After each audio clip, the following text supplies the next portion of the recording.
श्री स्वामी समर्थ मंडळी. तर आज रात्रीचा व्हिडिओ शूट करायला घेतलेला आहे मी, कारण की माझे घरातले सगळे काम आटून 9-9:30 झालेले होते आणि ब्लाऊज मला कटिंग करायचे होते, जे की भरपूर दिवसापासून पडलेले होते. त्याच्यासाठी मग इथं मी 4 ब्लाऊज होते ते पटकन कट करायला घेतले. तर इथं मी डायरेक्ट ब्लाऊज पीसवरच म्हणजे अस्तरवरच कट आखून घेते आणि त्याच्यावरच कट करते. पॅटर्न वगैरे काढत इथं मी बसलेली नाही, कारण की 4 ब्लाऊज होते आणि मला इथं पटकन कट करून घ्यायचे होते, कारण की मुलं पण खाली गेले होते खेळायला. तर 10 वाजेपर्यंत माझे हे अस्तर कट करून झालेले होते. त्याच्यानंतर मेन कपडा जो आहे ब्लाऊजचा, तो मी सकाळी कट करणार होते, कारण की आता वेळ झालेला होता आणि पोरांना पण झोप लागत होती त्याच्यासाठी. तर उद्या मला जायचं होतं बाहेर, त्याच्यासाठी मग मी एवढं रात्री करून घेतलं आणि उद्या सकाळी आले मला उडदाचे पापड करायचे होते. त्याच्यासाठी मी इथं 7 वाजेलाच आली होती. तर इथं नंबर भरपूर राहतात, त्याच्यासाठी मी सकाळी लवकर आली, जेणेकरून पटकन वेळ लागेल.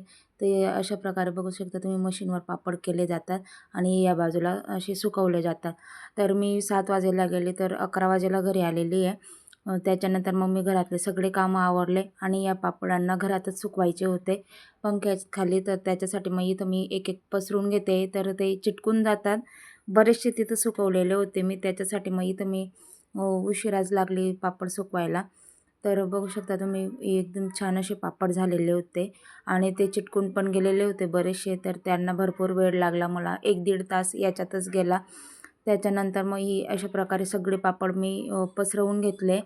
तर तुमच्याकडे पण उडदाचे पापड मशीन करतात का, तुम्ही हाताने लाटतात, ते पण मला कमेंटमध्ये नक्की सांगा.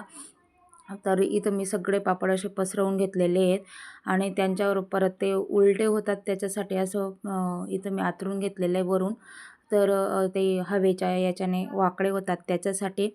तर इथं मी बेडशीट वरून टाकून दिलेलं आहे त्यांना. तर यांना सुकवायला जास्त काही वेळ लागत नाही, पंख्याच्या हवेखाली मस्त सुकवून जातात.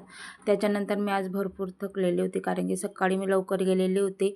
तर परत सगळे कामं आवरून वगैरे, तरी तर 4 वाजून गेले होते मला सगळे कामं आवरत आणि त्याच्यानंतर मस्तसा मी चहा घेतला. तर व्हिडिओ आवडल्यास लाईक, शेअर आणि चॅनलला सबस्क्राईब करायला विसरू नका.